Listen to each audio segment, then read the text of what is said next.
Hey, what's up, everybody? Chris here, and I wanted to give you my thoughts on Tron Ares. I caught a screening of it today, was really curious to check it out. I did enjoy the first two Tron movies, but I mostly see those as visual and sort of auditory experiences as opposed to movies that have great in depth writing and really kind of push the envelope when it comes to science fiction and all of that. So I saw this in 3D.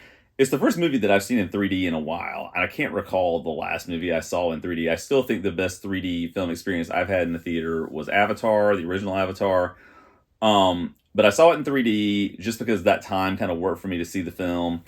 And I gotta say, I really enjoyed it. Like, I don't think it's an amazing movie. I don't really think, again, that it's pushing any kind of boundaries from a storytelling perspective, but visually, it's pretty stunning, and the 3D does add a certain degree of depth. And it's not gimmicky 3D. It's not, kind of like the old Friday the 13th 3D movie where things are pointing at your face, or Jaws 3D or something like that. It's just really meant to be kind of subtle depth to the experience of seeing it on the big screen. It works in that regard. The Nine Inch Nails soundtrack is really great also.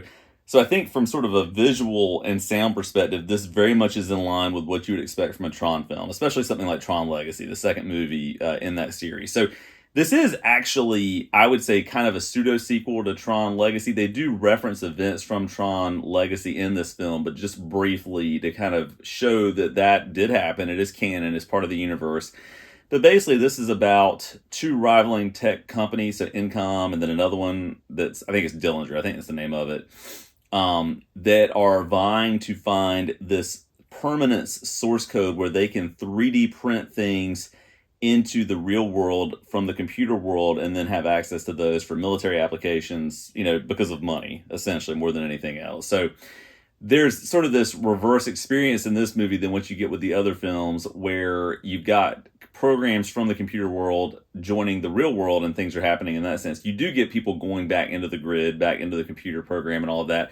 There are a lot of nostalgic callbacks, and spoiler alert a little bit. I don't think this is a huge spoiler, but Kevin Flynn is briefly involved in some of that. And kind of an, I don't know, for me, kind of an unanticipated way. I don't know that I necessarily love the way that they brought his character back into the fold and back into the story, but it works within the context of all of the movies, I think. So I will say, too, I think this is narratively the most coherent of the three movies, which is not saying a lot, because the first two especially, and really the first one, I watched it recently from start to finish, and I still, even after having seen it in bits and pieces over the years before, I still don't know if I could tell you 100% exactly what is going on in the original Tron. Somewhat I could. Tron Legacy makes a little more sense. This one makes the most sense, and there are actually some Matrix style sequences where you can see that somebody, for example, is trying to hack into a server, and you see how that sort of plays out in the computer realm, like in the computer world. So that kind of stuff was cool. I think, too, seeing the light cycles in the real world and having these sort of prolonged chase sequences and action sequences, that was pretty awesome. So again, visually, I would say this is a pretty flawless movie. From a storytelling perspective, it works. I think it's enough to be engaging. I kind of did care about the characters, but not a ton. I mean, Jared Leto plays Ares, sort of the central title character, and he's kind of what you would expect, right? I mean, he's a program, an AI program that is now in the real world, so he behaves like a computer program, which means that he's kind of stoic. He gets a little more emotion as the story progresses, which kind of makes sense again in the context of things. But he was fine. The actress, oh, I should remember it now, who plays Eve Kim. I want to say Greta Lee. I could be wrong about that. If I am, I'll put a correction in the video. She did a great job in it. I thought she was really, really good.